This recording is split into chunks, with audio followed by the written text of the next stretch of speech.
It's week 14 in the NFL season. Welcome to Sportsnet Fantasy Playbook Live. Donovan Bennett, Andy McNamara. I'm Jesse Rubinoff.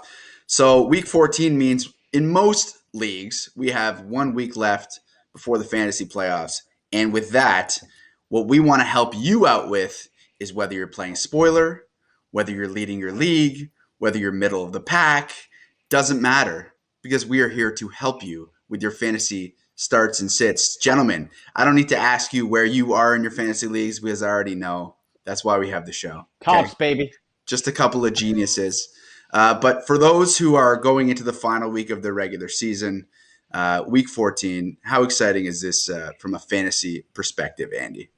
Well, first of all, guys, you'll see the glow on my face here from the sun. It's the fantasy football gods that are just shining. The energy that's going to bring to the show today, guys, the knowledge that we're going to impart to everybody is just, it's, sometimes the divine intervention. So I'm feeling good. How are you guys doing? I'm great. Finally, we have a week with very few buys. Hopefully, your team is healthy, your rosters are set. You get to enjoy the last week of the regular season. Punch your ticket to fantasy playoff heaven, if you will. This is the best time of the year, arguably in sports, but certainly in the football season. I don't want to be a downer here, but it certainly seems like when you go through the list of injuries and inactives, it's certain this new world we live in where the COVID list is a thing. It certainly seems like it's starting to wreak some havoc on rosters. We have injuries left, right, and center.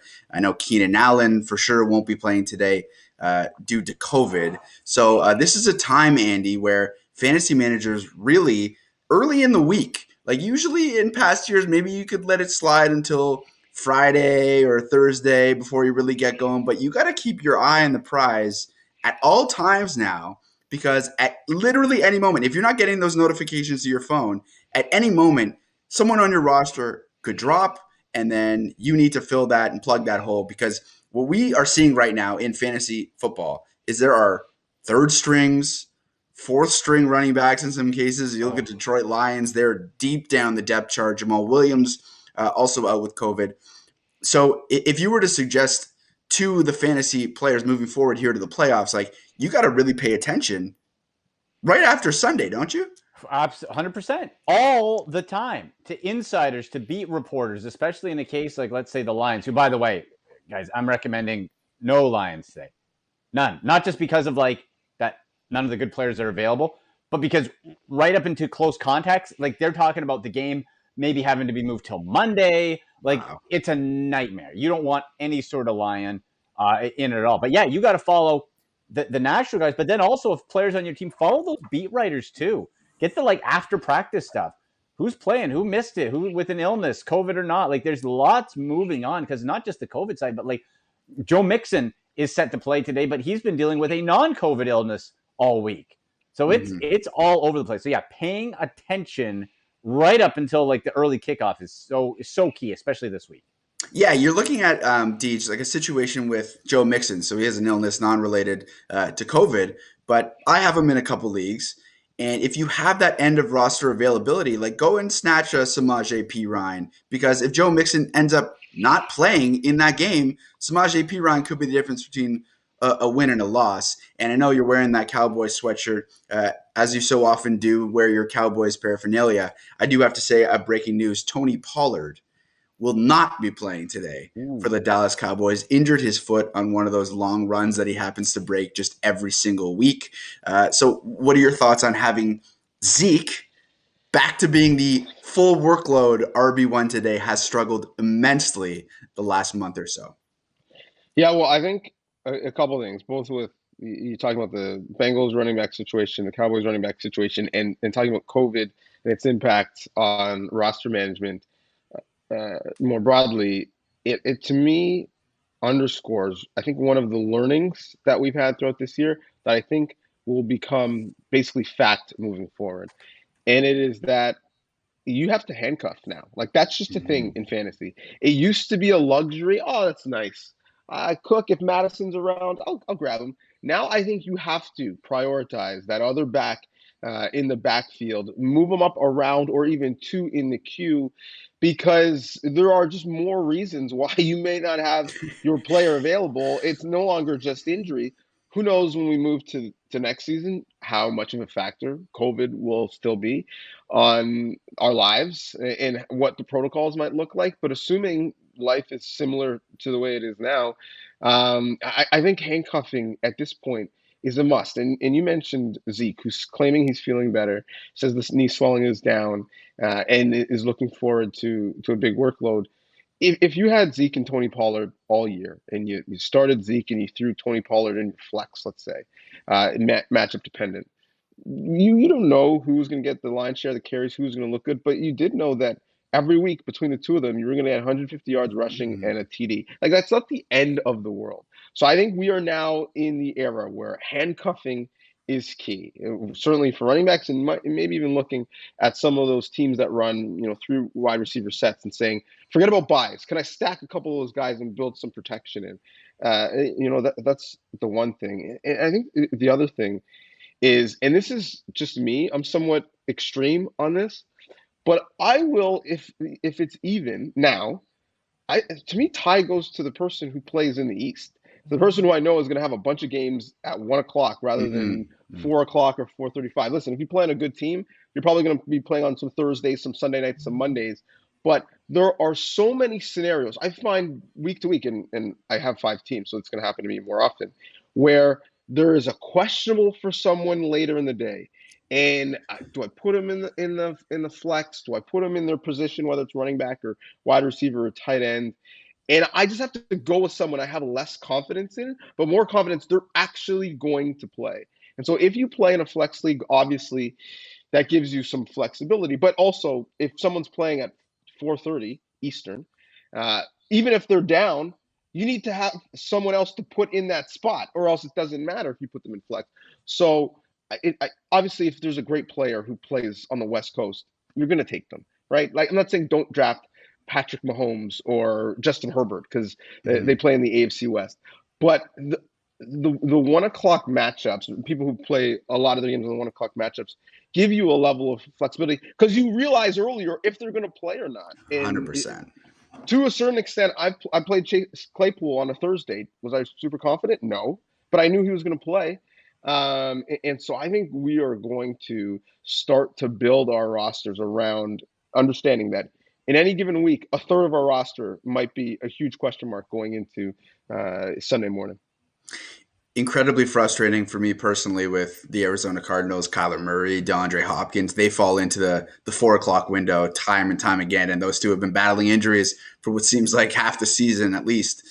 So that certainly plays a factor, Deej. Okay, let's get to a couple questions here. Mike on YouTube. Good morning, guys. Half PPR flex. Melvin Gordon, Van Jefferson, Brandon Ayuk, Deontay Foreman, or Jeff Wilson Jr. Thanks as always for the advice. Andy, I will start with you. Any leans of the options provided by Mike? So we're just looking for one. So that's a lot of choices out of that. Now, my head immediately goes to Ayuk. Deebo Samuel could play. Game time. It's a game time. It's an ankle. There's talk of a pitch count. And folks, like we tell you all the time, Kyle Shanahan hates your fantasy football team. He hates it. He hates us, as does Bill Belichick, as does Sean Payton. So they will do you no favors with their trickery and deception all the time. So if I'm looking at the rest, who are the other ones? We got Foreman, Melvin Gordon, Jr. Van Jefferson, there it is. Yeah. Dante Foreman, and Jeff Wilson Jr., who looks like he's going to be splitting carries or splitting time in the backfield with JaMychal Hasty in San Francisco.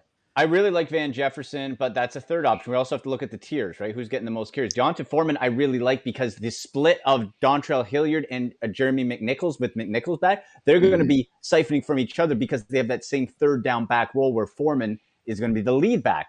I think the safest play is Ayuk here. I like the upside of Van Jefferson overall, but I think Ayuk's the safest one. Deej, any lean for you? Same team, different player. For me, it's Jeff Wilson Jr. We saw, huge projections for Ayuk last week, and all we saw was those targets because of Deebo not being in the lineup, going to George Kittle, who had a monster day. Yeah. Schefter has reported that he expects Samuel to play. Samuel didn't really participate in practice this week, but did come out and dress, did some stuff on the side, had his helmet with him. To me, that means if Samuel does play, he's going to be playing receiver, running his routes, but I don't expect to see him in the backfield as much because that's something that you need to practice throughout the week if that's not your natural position, which means that the traditional Niners running backs won't be losing carries to Deebo Samuel. And I think Jeff Wilson Jr. is the lead guy. Hasty certainly will take some time, but when it's in the red zone, when it's in the score zone, and when it's short yardage, Jeff Wilson Jr. will be the guy. So do I trust Kyle Shanahan? No. But of this group, I think Foreman is the best player, but it is in a true timeshare. I like Wilson Jr. because if he gets you a touchdown, it's a good day. Yeah, I mean Jeff Wilson Jr. for a while now, he has some talent. He has some catching ability out of the backfield. He's a hard runner, so if he's going to get the majority of the snaps, that's certainly a good pick for the San Francisco 49ers and for Mike's fantasy team. Okay, I'm not going to get you guys to answer this question, but I'm going to put it on the back burner just to plant a seed in your heads, and we will finish with this. But Patrick is in Vegas. Patrick Janix watches every week, and he's still watching from Vegas, and he's asking. Was at the UFC card last night, which was amazing. But he's asking for a parlay to cap off a good weekend in Vegas. So just let that marinate for a bit. Get a couple games that you maybe were thinking about coming into the show today, and we will cap off the show by providing a couple picks for Patrick. Going to make him sit around and watch the rest of the show. Keep that viewer time up. Patrick, hope you're having a great time in Vegas. And as always, thank you for watching the show. Sandeep on YouTube. Hey guys, love the show. Thank you very much. Sandeep, PPR wide receiver advice. Jerry Jeudy, Julio Jones, or Darnell Mooney. I'm so confused. I will say the Broncos wide receivers are confusing. That certainly is the case because they sort of take away, they cancel each other out when it comes to the box score. A lot of talent. And Justin Fields back for the Bears. So Andy, which way are you leaning here? Jeudy, Julio Jones, or Darnell Mooney? I have Jeudy on one of my teams. I have to keep him on the bench, guys. I've had it the last few weeks because the frustrating part is the targets are there, but the fantasy production is not. I'm not seeing the touchdowns. I'm not seeing the consistent. I deem at least some sort of success if a player gets into double-digit fantasy points. That's sort of my minimum bar. If you hit 10 or more, I'm thinking, okay, now we can start talking about how good was your day. If you finish single digits, it's not a good day. It just isn't. And Jerry Jeudy keeps finishing single digits despite all the talent. So when I'm looking at that, Julio Jones coming back off of IR, am I going to trust that? I don't want to. So I think Darnell Mooney is the play in Lambeau. Him and Fields have had some really good chemistry. Deej, Jerry Jeudy, Julio Jones, or Darnell Mooney? Yeah, this is a tough one. I mean, my immediate thought is Jeudy, just because I don't know, what's left of that Detroit defense. But as was mentioned earlier, what if that game doesn't happen? That's not ideal. So, assuming they play, it's Jeudy. To be honest, I'll go process of elimination. I'm taking Julio Jones off the board. Like, he hasn't played for a while. He's never really played consistently in this offense this year. So I know because of his name, he's in this conversation, but based off of merit this year, he shouldn't be in this conversation. So if that game ends up happening, Jeudy, if not, I think Mooney is a nice choice. I'm really afraid, of the health of Mooney's QB, given that he's coming back with some banged up ribs, but I would stay away from Julio is the short answer. Yes, Sandeep, it's a very good question because Jerry Jeudy has been inconsistent to say the least, but Darnell Mooney's quarterbacks have been incredibly inconsistent. So it's sort of pick your poison there. But for me, Darnell Mooney and his big playability, that's what jumps off the page there. I would roll with Darnell Mooney because the Bears likely to be playing from behind, and that means Justin Fields should be having to throw against the Packers.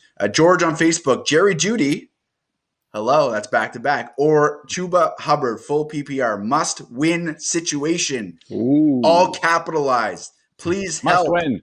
Must-win situation. Andy, Jerry Jeudy, or Chuba Hubbard?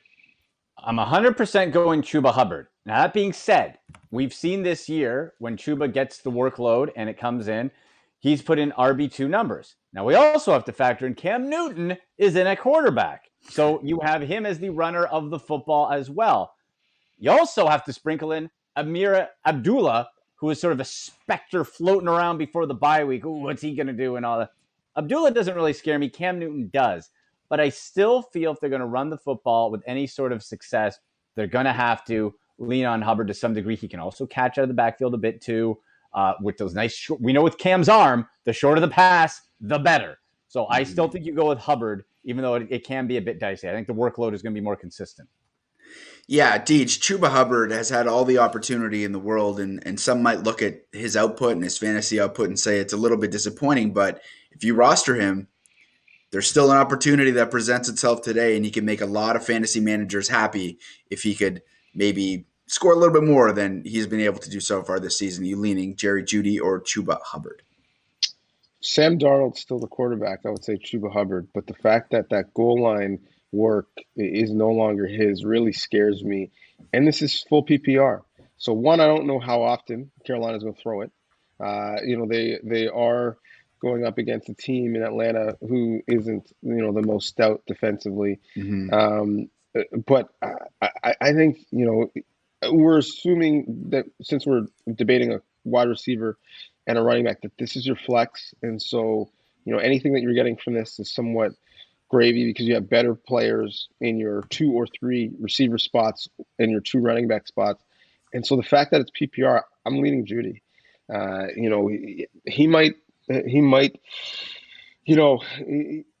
get some work given the fact that I expect the Broncos to be down this week because they have struggled of late. So I would say go Jeudy and hope that you get some late fantasy points because they're throwing. So I have to And split the good difference luck here. in your must-win situation. Yeah. So it's Jerry Jeudy or Chuba Hubbard. And I will add there is a little bit of a wrinkle here. The Carolina Panthers parting ways with offensive coordinator Joe Brady during the bye week. So remains to be seen what kind of utilization we'll see from Cam, what kind of utilization we'll see from Chuba Hubbard. But I'm willing to take that risk that the Panthers are going to try and establish the run. And I do think Chuba Hubbard has some ability catching out of the backfield. I would lean Chuba Hubbard there. Trent Gordon on Facebook. Morning, guys. Half PPR need 2 running backs. Zeke, A.J. Dillon, Jeff Wilson, Dontrell Hilliard.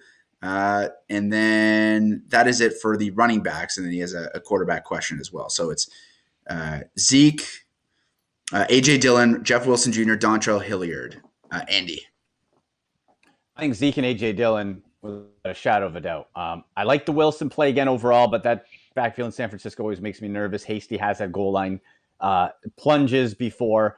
Dontrell Hilliard, like I said, Jeremy McNichols, he's going to be splitting time with him as the third down back. I want guys who are going to be able to have more of a consistent workload, especially with Pollard out. It's going to be all Zeke, anything running back related. And A.J. Dillon has proven with Aaron Jones in the lineup or not, and Aaron Jones will be, the guy has standalone value, at least as a flex, and sometimes an RB2. So I'm going with, for sure, Zeke and Dillon.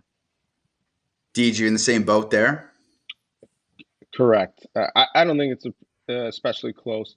Once you have half PPR, I'm crossing Wilson Jr.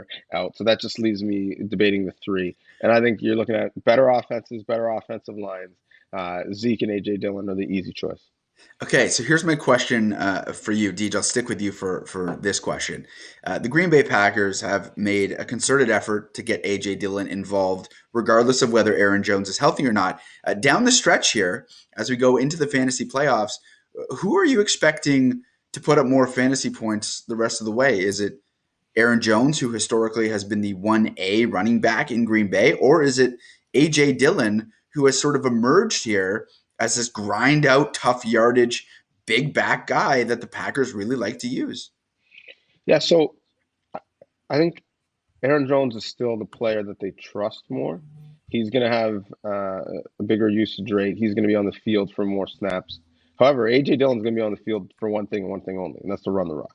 So as a fantasy manager, you get no extra points because Aaron Jones stayed in the game and picked up a blitz. Like that doesn't help you.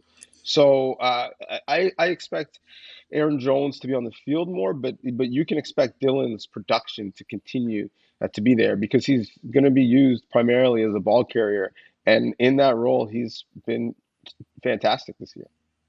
As it pertains to the 49ers situation, it does look like Deebo Samuel is expected to play per Adam Schefter, battling that groin issue that kept him out last week. So that obviously does have an impact on Brandon Ayuk. Did you mention George Kittle, who had a big game last week? If Deebo Samuel does in fact play, I mean, Kittle's matchup proof regardless, but maybe dial back the expectations just a little bit because we've seen the type of weapon that Deebo Samuel is. Does it out of the backfield, does it. It would be nice if Deebo Samuel actually could get running back eligibility for next year because the guy literally does all of it. He runs out of the backfield, and he's one of the best wide receivers in the National Football League. Okay, Jack Newell on YouTube is asking Jeff Wilson Jr., Deontay Foreman, or Chase Edmonds, who makes his return to the Arizona Cardinals lineup today. Half PPR, Andy. I'm going to go Deontay Foreman. And the reason, again, I go back to it is you have Julio Jones returning from injured reserve. How much do we trust him? Donovan brought it up earlier. Unspectacular his entire tenure in Tennessee, which has been littered with injuries. So when I look at Foreman, again, with that three possible, you look at it at first glance, it's a three-headed monster committee, but it really isn't. It's sort of like a 2.5 because Foreman's going to get first and second down, and if it's close, hopefully third. And if it's a passing down, it's going to be distributed between Hilliard and McNichols. So, again, I looked at opportunity equals success in fantasy football. Who's going to get the most opportunity to run the football in when they're operating at full efficiency is a run-first offense, and that's the Titans, and so I'll say Foreman. Deej. Yeah, I'm going to use Andy's tried and true methodology. I'm just going to apply it differently. And in half PPR, who's going to have the opportunity to catch the football? And I think that's Chase Edmonds. Listen, they brought him off of the IR and designated him to return, which didn't mean he had to return this week. It meant that he could practice. They had 21 days to bring him back into the lineup. I'm not sure if Cliff Kingsbury is trying to win his fantasy league and says, Chase, I need you out there right now. But the fact that he's been on IR for a while, the fact that he could have come off in the next couple of weeks and they're choosing to utilize him now shows me that they think he's ready. Also, we had real questions on what was Kyler going to be like coming off of IR. What was Hopkins going to be like coming off IR?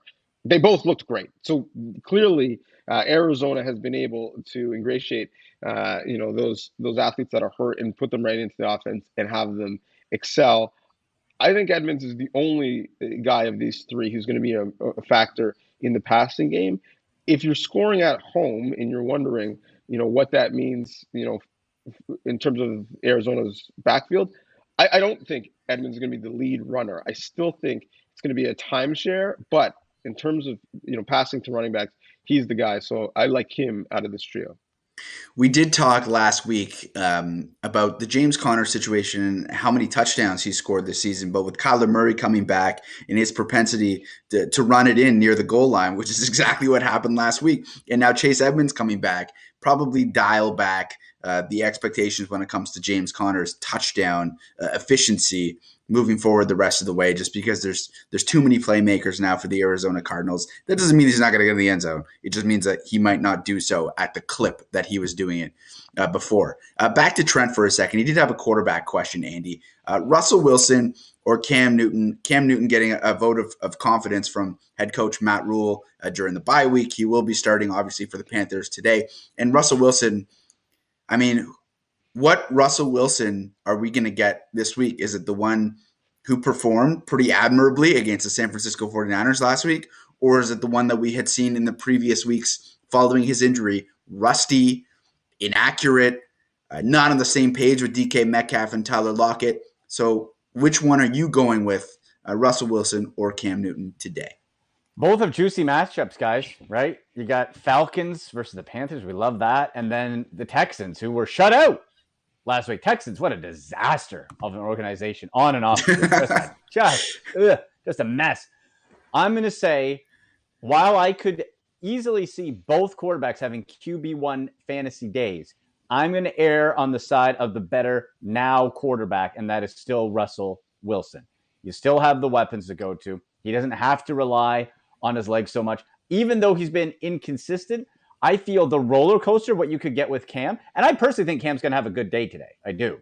But that roller, it's either like that dude's running in 2 touchdowns, or he's getting picked off 3 times and smacked around.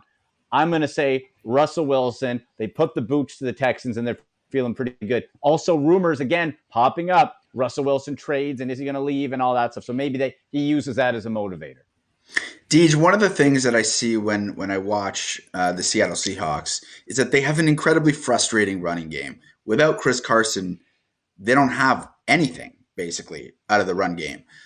So that impacts the pass because if you can't establish the run, then it's easier to take care of the passing. That's just the way football works. So, number one, do you think that has been impacting how bad Russell Wilson, frankly, has looked in 3 of the 4 games since returning from injury? And who are you going with today? Yeah, I mean, that running game has been bad. So certainly when you're trying to play complementary football, that's part of it. I think the other part of it, when you look at these quarterbacks, is in Seattle, Russell Wilson used to be a part of that running game. He used to pull it and run himself. Now he's really only running for his life. And so the design runs that we expected with an athletic quarterback like Russ have all but disappeared. Now, I don't know if that is the culmination of a bunch of hits that he's taken over the years, or the fact that he's trying to protect, that mallet finger that he had, that he worked, 23 hours a day on to get back to playing. But I think you're seeing Russell Wilson, who will be playing for a different team next year. And so that exit is happening before our eyes, and it's kind of ugly. And Cam Newton coming back to his former team. And although it hasn't been smooth, the vibes have been much more positive. And specifically when you think of Cam and wanting to make big plays and then talk about it on his IG, who is he playing this week? The Atlanta Falcons. Where is he from? Georgia. It's going to have lots of fans in the stands, even though it is a home game in Carolina. I think he's going to want to show out. And he is, and we talked about it in terms of Chuba Hubbard's value. He is still a part of the run game, specifically in short yardage and goal line situations. And so I think there's more value in Cam, because both have struggled throwing the football, but at least Cam is going to give you some production as a runner. Is it possible, and I know you mentioned Russ's struggles could be due to the injuries, his team just being bad in general. Is it possible that age is becoming a factor here? I know me and you have discussed, even on Tim and Friends' show, he's 33. I mean, that's my age. I like to think of myself as still a young man. But 33 in athlete terms, and even as a quarterback, not everybody's Tom Brady. You mentioned his ability to run in the past. He's taken a lot of hits, a lot of sacks in recent years. Is it possible that Russell Wilson, just because of age or otherwise, is just not the quarterback that he once was? Yeah, I mean, 33 in the modern day of quarterbacking is still somewhat young, right? Like Tom Brady's a decade older than him, and he's still, he might win an MVP, something that Russell has yet to do. So I don't think it's so much that. I think, to be honest, I think we are seeing that there's levels to this, and that, what happens with quarterbacks? The next starter essentially comes up and he gets the most amount of money, and it's real estate until the next guy comes up. And, you either spend wisely. Tom Brady really was never the highest paid quarterback, but you spend wisely on the guys who really lift your team, Tom Brady, Aaron Rodgers, or you spend on all these other guys. And once that money hits, it's so much more difficult to build a team around them. When Russell Wilson was winning Super Bowls, he was on low money, and they gave him a great defense and a great offensive line. Well, they don't have the flexibility to do that. Oh, and also Seattle has essentially missed on every draft pick in the last 5 years other than DK Metcalf. So that hurts too. So I think just Russell Wilson isn't good enough to make up for everything that's around him.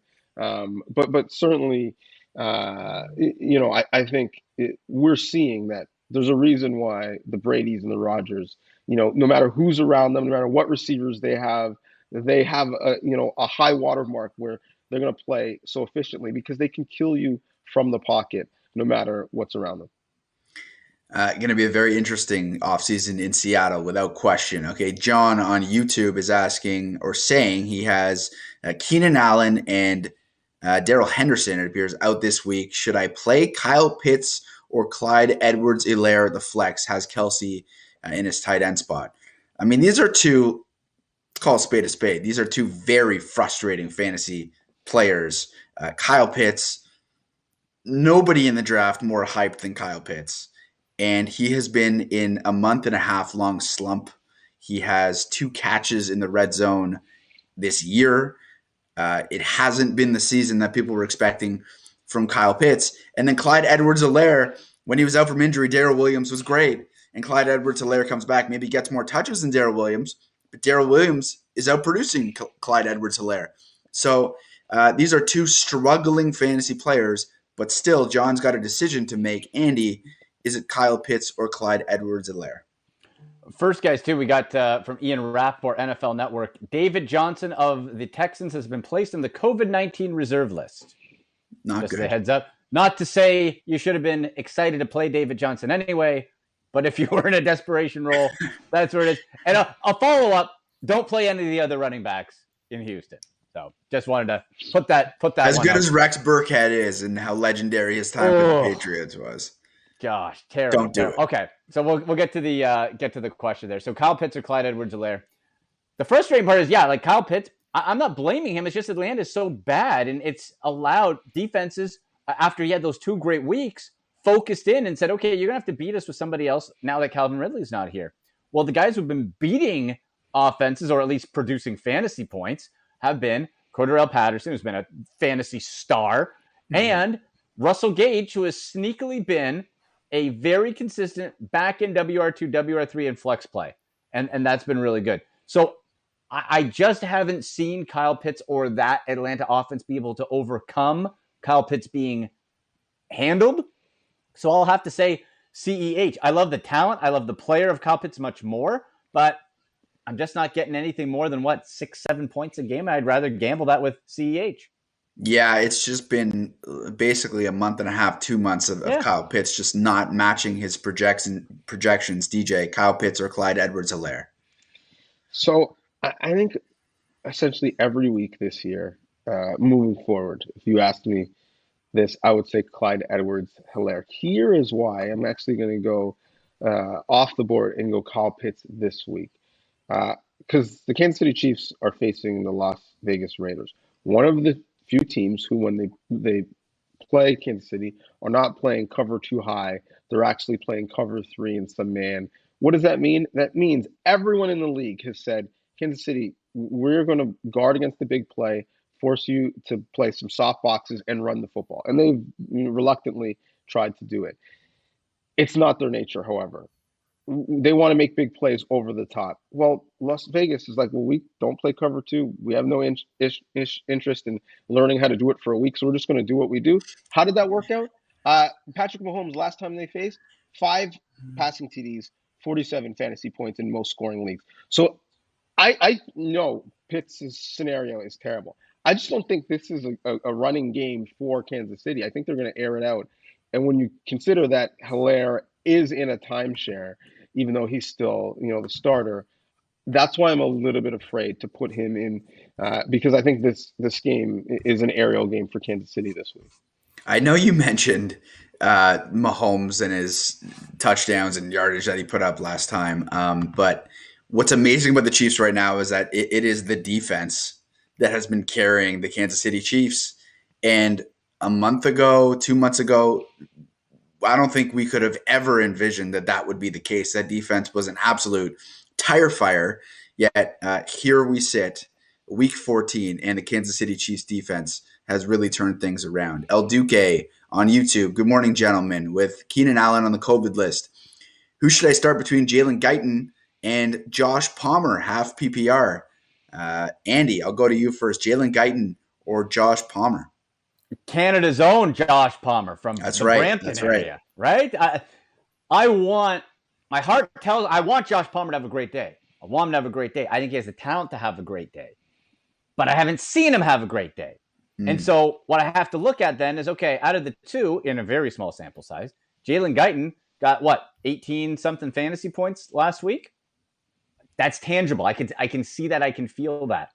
So when we now look, all right, Allen's out. Mike Williams is obviously going to get a lot of targets. I can see a nice day for Jared Cook. If you're looking, let's say, DraftKings cheaper tight end streamers, maybe Jared Cook gets an uptick. I'd have to say go with Guyton if you need it as far as just someone who's done it. Josh Palmer easily could, but guys, honestly, we would just be guessing if we think that we know what Josh Palmer's going to do. So I'd say because I've seen a little bit, I have to go with Guyton. Yeah, DJ, it seems like most people are expecting Mike Williams to play more on the inside today so they can pepper him with targets, someone that's more of a known commodity as opposed to Jalen Guyton, who doesn't really get that consistency, and Josh Palmer, who definitely doesn't get targeted that much. So are you going Jalen Guyton and Josh Palmer, two guys that should be lining up on the outside today for the LA Chargers? Yeah, well, in terms of Mike Williams, remember he is unvaccinated and was a close contact. So he's someone who they weren't able to count on playing this week, all week, anyways. So when I look at Guyton and Palmer, well, here's what you need to know. Everyone saw the news in terms of the receivers coming out of the Chargers this week. I went and I picked up Guyton. Sid Sixero went and he picked up Palmer. Who do you trust, right? Obviously, you're trusting me. And so I'm not here to tell you that I have watched, Guyton run the entire route tree and know that he's a better receiver than Palmer. I'm here to tell you that the Chargers think that he is because he's been ahead of Palmer on the depth chart from the beginning of training camp to now. And so that lets me know that they have more faith in him. And so I expect him to be on the field more. Thus, I expect him to have an easier pathway to points. I agree. I think the only real way that Josh Palmer outscores Jalen Guyton here today is if he gets in the end zone, and that's always a possibility whenever you're talking about fantasy football. So Jalen Guyton looks to be the choice here. Marcos on Facebook, half PPR, sit one, DeAndre Hopkins, Sony Michel, or T. Higgins, who has been a revelation last couple weeks, sort of stealing that wide receiver one tag from Jamar Chase in Cincinnati. So, Andy, which way are you leaning to sit one of these guys? Yeah, if it was standard, I might lean towards playing Sony Michel, but since it's half point PPR, I'm going to sit Sony Michel. I know Darrell Henderson is out.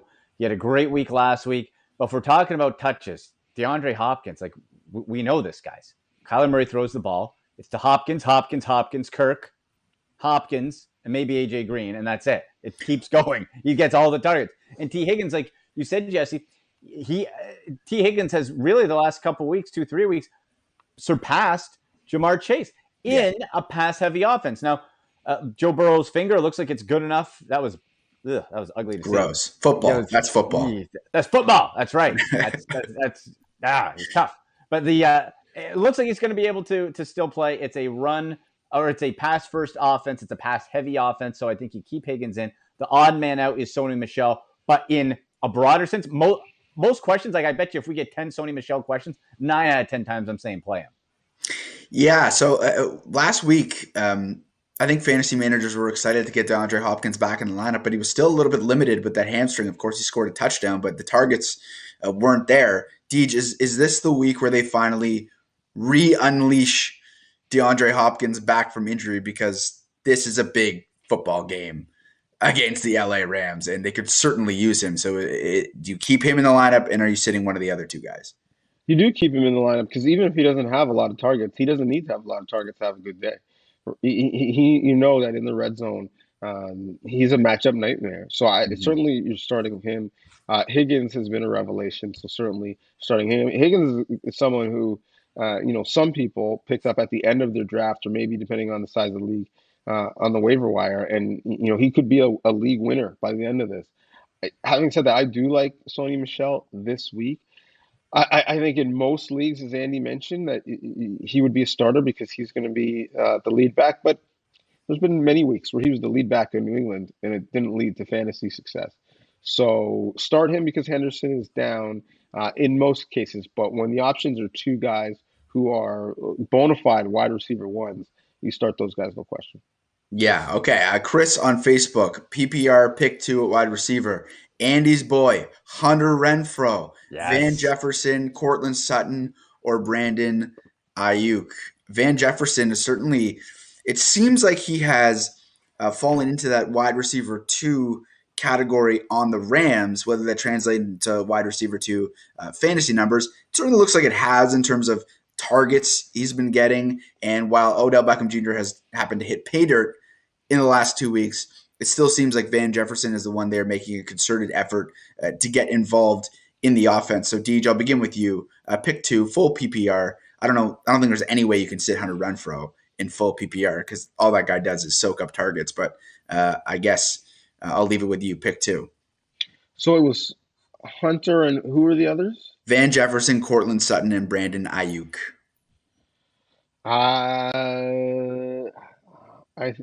So Renfro, no question. That's tough. Van Jefferson is so touchdown dependent. I would say Sutton. I've told you why Ayuk scares me a little bit, although he was on such a roll before last week. But I would say Sutton is the safer play. Andy. My boy Renfro for sure. Just that guy, him and Patterson, Cordell Patterson are winning people fantasy leagues 100%. this year. I love Hunter Renfro so much. I also love Van Jefferson. I'm gonna take Sutton out. I like just because that whole game thing is sort of weird. Like, doesn't get pushed to Monday. I think that the Broncos could maybe just feed it and try to have an easy day at the office and just feed Javonte Williams all day. I like Ayuk, but when everyone's floating around, where does he fit in? He can make the same argument for Van Jefferson, but I'm going to stick with Jefferson. I just love how he's been able to earn those reps, and really become a consistent part of that offense. So I'll say Renfro and Jefferson. Yeah, I'm going to go Renfro and Jefferson too. And I just think Cortland Sutton is in an unfortunate spot with the Broncos. They don't pass that much. Yeah. They love handing the ball off to Javonte Williams and Melvin Gordon. Javonte, we were repping Javonte for weeks. And then finally, you don't want to see Melvin Gordon get hurt. Nobody wants to see anybody get hurt. But Javonte Williams gets that opportunity and certainly feasted against the Kansas City Chiefs. Expect more big things from him moving on.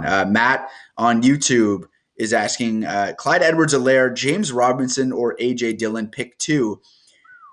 The Jags are a disaster. James Robinson fumbles, then he gets benched. And this is a guy who was a league winner last year, undrafted free agent. And Urban Meyer clearly has had a difficult time in Jacksonville. And this decision certainly earned some blowback from a lot of the players. I know Trevor Lawrence was vocal in saying that they need to get James Robinson the ball and he's got to be on the field. So some difficulty there in Jacksonville. But Deej, are you going Clyde Edwards-Helaire, James Robinson, or A.J. Dillon? Please pick 2. So yes to A.J. Dillon. You're looking at Edwards-Helaire and Robinson. Edwards-Helaire has been trending up, and Robinson hasn't, given everything that's going on in Jacksonville. But I actually think I think Robinson might be in Jacksonville longer than Urban Meyer. Yeah. So, when the quarterback has spoken, it for whatever reason, Urban Meyer, I don't know if Robinson has photos of him or what the deal is. They tried to draft his replacement after he was their best player a year ago. He gets hurt. Then they have this infatuation with Carlos Hyde, I guess because he went to Ohio State 1,000 years ago. It's so weird, yeah. It's really weird. They've had this rule where if you fumble, you come out of the game, except they haven't enacted it on anyone else other than him. And he actually has been the best in terms of ball security on that team up until the last 2 weeks. Hadn't, lost a fumble up until recently. And then he gives him weird answers about the fact that it's up to the position coach to put him back in the game. He throws his own coaches under the bus. I expect Urban Meyer to feed James Robinson only to try and say, I'm not an imbecile and I am interested in playing good players. So I think Jacksonville's a mess. You should stay away from them in general. But I do think, given the narrative, they might look to get him the ball even more so than normal. I actually think that is very sound logic. It just seems like everyone in the Jacksonville Jaguars room, except Urban Meyer, wants to feed James Robinson. So at some point, maybe you take your foot off the gas pedal a little bit and say, okay, this guy's a very good football player. The problem is you can't apply logic to what's going on in Jacksonville. No. He's calling his assistant coaches losers. Jones Jr. It's a disaster. It's just an absolute disaster. He's making his own assistant coaches list off their resume, but he hired them. Why would you make the guys who you hired list off the resumes to you, which you would have seen, and then it makes you look stupid for hiring the guys who apparently aren't good? It's a mess. It's an absolute mess. I would be not surprised at all if Urban Meyer either leaves on his own or gets escorted out. Thank goodness the Khan family can run a wrestling company better than football. My goodness. For the question, though, I'm going to go James Robinson. I just think that the talent and when he has played is there. You are rolling the dice with logic, though, because it doesn't seem to be there. So you're just that's where we're at. So I'm going to go Robinson and Dylan. But boy, I'm going to keep an eye on that box score. I'm not going to watch that game because they're awful to watch. I'm going to keep an eye on the box score when it comes to James Robinson and the Jaguars. I like all of our sort of like it's a little bit of reverse psychology. It's like this guy bench his best player for one fumble, and it just seems like nobody on the team liked that call, and maybe he reverses course here. So I think we're all in agreement. James Robinson should probably be back in the lineup today, which is hilarious when you consider what's going on. Okay, a question on YouTube. Needs 2.5 PPR. Jeff Wilson, Brandon Ayuk, Russell Gage. Deej, I'll begin with you as Russell Gage, Andy mentioned it earlier, has certainly become a viable wide receiver 3 definitely in PPR leagues. Yeah, well, he's a wide receiver 1 on that team now. Yeah. Certainly with Julio, moving on and Ridley taking some time, to make sure that his life is together. Name them for me again. It's Jeff Wilson, Brandon Ayuk, or Russell Gage. Needs 2, so sit 1. Needs 2. So I would start Gage, and I would start Wilson. I favored Wilson over Ayuk earlier. It's been 45 minutes. I'm not necessarily changing my mind now. I think that Jimmy Garoppolo is only going to be trusted to throw the ball so many times. And he only has so many options to throw it. And so, of the 20 times that he throws it, how many of those are going to go to Deebo Samuel and George Kittle? And so how much is left over for Ayuk? So I like Wilson because when they are running it, at least 50% of the time, if not more, it's going to go to Wilson. Yeah. Are you in the same boat there, Andy? Sitting Brandon Ayuk of the 3 of those options? Yeah, I think you got to sit Ayuk for the reasons Donovan listed. And for Russell Gage, guys, look at the volume that he's been able to do. And I wrote about him 2 consecutive weeks in my Tuesday waiver wire article on sportsnet.ca. I said, if you didn't like him last week, get him again, and you should have gone the week before. Since week 9, 8 targets. Then he had a dud in week 10 with 3. Then 8, 7, and last week, of course, the big one, 12 with 11 catches, and the week before that, a touchdown. While everyone's focusing on Kyle Pitts, because while Kyle Pitts' production in Atlanta has been disappointing, there's a reason for it. It's because defenses are focusing on him because he's super athletic and talented. So you got most of the attention there. Then you have to worry about Cordarrelle Patterson, who's getting his anyway, and you can mix him in the backfield out all over the place.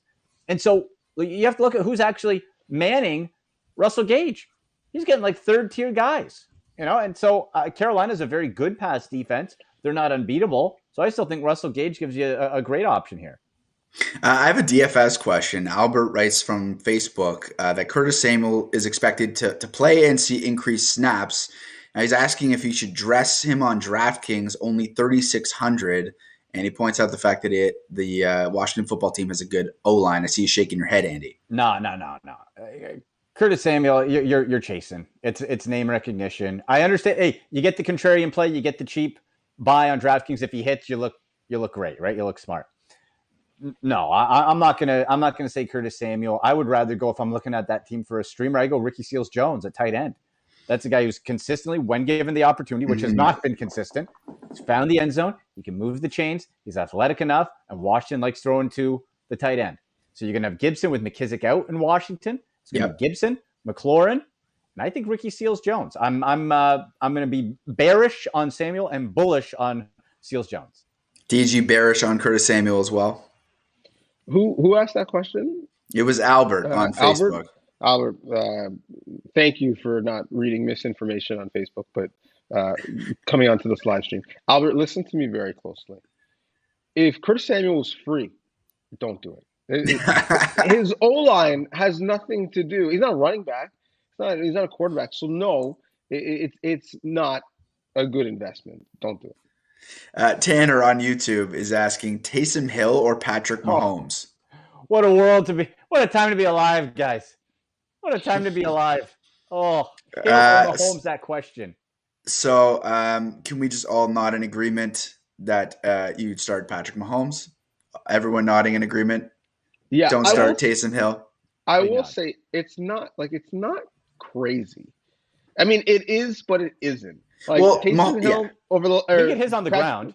yeah. he's going to get his on the ground. Certainly, Patrick Mahomes over the last 2 weeks has not thrown a touchdown pass, and so essentially, what you're saying is a running back who's going to throw it a couple times, or Patrick Mahomes who hasn't been giving you massive points in fantasy. Given the matchup, I like Mahomes. Given it's Patrick Mahomes, I Yeah. like Mahomes. But if we took the names away and just looked at the last couple weeks, it's not crazy, even though it's crazy.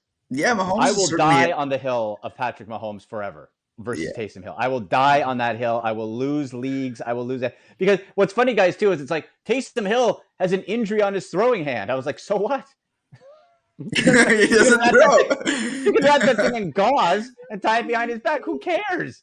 The guy threw like 4 interceptions and still got 20 fantasy points. It's not about the throwing. So I'm with you, Deej. It's not a crazy question when you look at the production, but I will always err on the side of Patrick Mahomes.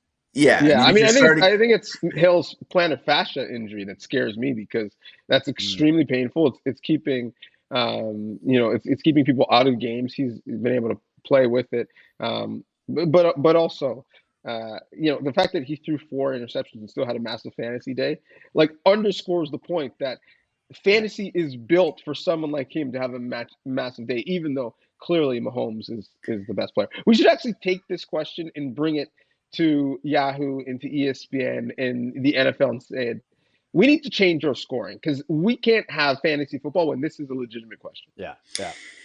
Yeah, I just think you look at Mahomes and he certainly has struggled at some points this season. But Tanner, if you have Mahomes on the bench, you lose your week and he popped off for 40, you're not going to sleep very well after that. Lose your week and maybe miss the playoffs because we're at that time of year.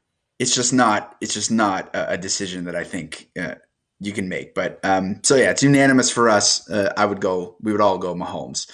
Imagine the ribbing you'd get in the group chat if you're that guy. Like that's what motivates me, is not being that guy where I know every single notification in the WhatsApp group is people making fun of me. Maybe they need to figure out a way where you can hide your bench so people can't see who you didn't start. Might be something for all the fantasy leagues to look out for. You can pay extra to hide your bench. Okay, question on YouTube. Let's get to the rapid fire segment here because we've got a bunch of questions and I want to get through all of them. We just have so much fun talking about every topic. Question, Javonte Williams or Sony Michel? Even though Melvin Gordon's back, I'm going Javonte Williams there. I just think he has established himself as a borderline star in this league. Former linebacker in high school too, and then wasn't getting any scholarship offers, then transitioned to running back. So I'm going Javonte Williams. Deej. Agreed. Andy. Yeah, it's against the Lions too, guys. Yeah. Unanimous. Reagan on YouTube. Need one for flex full PPR. Foreman, Hilliard on the same team. Wilson Jr. or Jarvis Landry. Andy. Foreman, Hilliard, Wilson Jr. or Landry. Give me Foreman. Deej. You know what? I might go Landry. He's been up and down, but the projections for him this week are quite high. So I'm going with one of Andy's Browns. I love Andy's confidence in Dante Foreman for the early down special. Andy, like the Ravens have no defensive backs left, like zero. I know. So if you're not picking Landry this week, when are you picking him? I get nervous, guys. I get nervous. Baker. I think it's going to be a huge day for Hunt and Chubb out of the backfield. But Landry did have his best game of the year, 111 yards against the Ravens, and they're even more shorthanded now. So definitely makes sense. Listen, Deej, I hope you're right. I hope I'm wrong on this and Landry lights them up today. I'm cheering for you. This is a very good question because I'm going in a different direction too. I'm going Jeff Wilson Jr. here. So we got 3 different answers, which is awesome. Okay. So Reagan, good luck to you. Take whoever's opinion you've trusted throughout the season. Take Hilliard then. Andy says Foreman. Deej says Landry. Mike and Jeff I, can tell us who you Yeah. trust, basically. I say Jeff Wilson Jr. I'm going to have to write that one down, and we'll keep tabs on the output of those three players later today. Jesse on Facebook, not me, but another Jesse. Pick 2, Gibson, Jacobs, Sonny Michel, PPR. That is a very good question. I'm going to need time to think about that. So I'll start with you, DJ, and throw you under the bus a little bit. Gibson, Jacobs, or Michel? Pick 2, please. I'll pick 2. That Chief. This is gonna sound crazy. That Chiefs front 4 has been menacing. So That's so crazy. I am It's true, going to though. I am going to take Michelle. Gibson scares me in the fact that Dallas has Micah Parsons, Randy Gregory, and Demarcus Lawrence back for the first time since week 1 scares me. But the Chiefs front has been the best, so I'm actually going to take Gibson as my second one.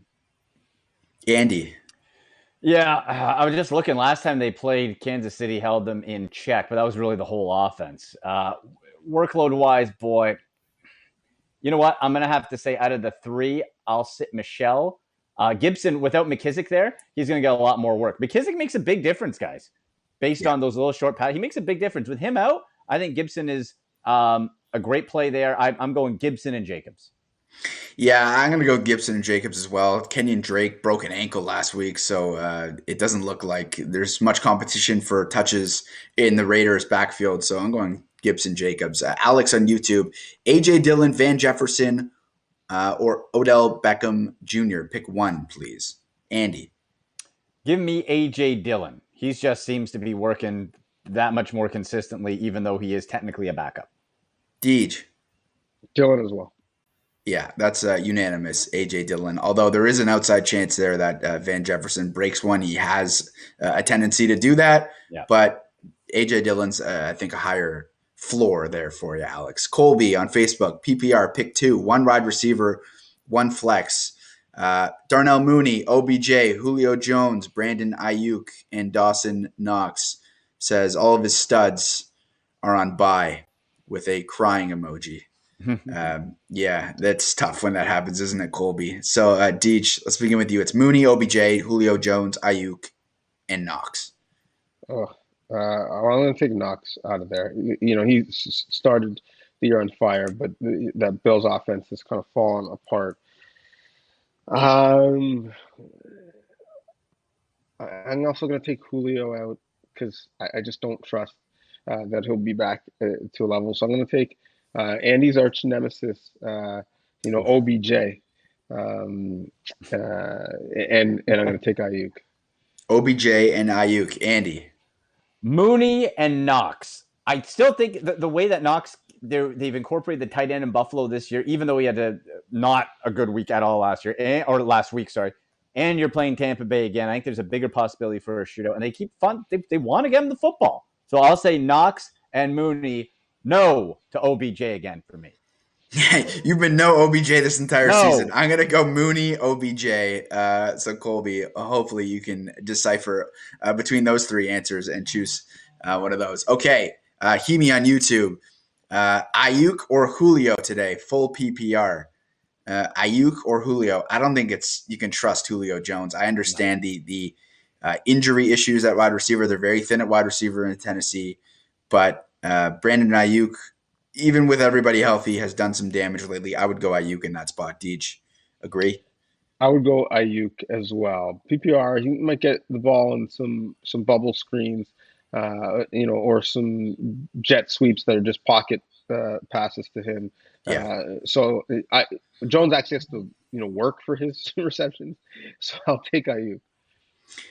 Same question to you, Andy. Ayuk or Julio? Yeah, you got to go with Ayuk there. Julio's going to have to prove it to me. I'm going to have to see it before I pick him. Okay, just a couple more, and then we got to get to Patrick's parlay quickly. Colin, I know I'm going overtime here, but got to appease the people. Another question on YouTube, Jeff Wilson Jr. or Alex Collins. It's Jeff Wilson all day long. You can't go anywhere near the Seattle backfield right now. They're saying that they're going to try and get Rashad Penny involved more. It's an absolute mess in Seattle. Jeff Wilson, nod your head if you agree. That one's an easy one. Okay, sure. Richard on Facebook. Who should start in flex 12-man half-point PPR league, Mike Williams, Dante Foreman, James Robinson, or DK Metcalf. Mike Williams, Dante Foreman, James Robinson, or DK Metcalf. For me, this is between, funny enough, Mike Williams and James Robinson, because I haven't seen a consistent connection between Russell Wilson and DK Metcalf lately. Andy, choose one. Difficult question, but see if you can parse it down to one. It's a good question. I think Mike Williams, no Keenan Allen, Mike Williams, it's come back down to earth since that hot start of the season, but Mike Williams, I think, should get a lot of work today. Yeah, I'm in agreement there. I got James Robinson. I think he's going to get a lot of work because Urban Meyer is going to try and have a mea culpa. or double down and not play him at all. Or double down. That is. There's an outside possibility of that. Josh on YouTube, Kareem Hunt or Chuba Hubbard. There has been some talk, Andy, correct me if I'm wrong, because you are the Browns supporter of the three of us. There has been some talk that the Browns are going to be giving 2 running back looks. So Kareem Hunt and Nick Chubb could be in the game at the same time, a little bit more moving forward. Is that enough for him to start over Chuba Hubbard today? Well, a lot of tight end injuries and COVID stuff for the Browns. David Njoku out, Harrison Bryant out. So there has been that talk. But on Friday, offensive coordinator Alex Van Pelt said that could be a possibility, but they don't really anticipate doing that. That could be a lie. That could be gamesmanship. We're going to have to wait and see. I still think I would go with Hubbard personally. I love the Hunt play on most cases today, but the Chuba Hubbard being the starting running back there, even with Cam, I'm going to go Hubbard. Deej, Hunt or Hubbard, the H's? He's Hunt's a better player, but Chuba is going to be on the field much more. So I would say Hubbard. Aiden on YouTube is asking Chargers or Titans defense today. Andy.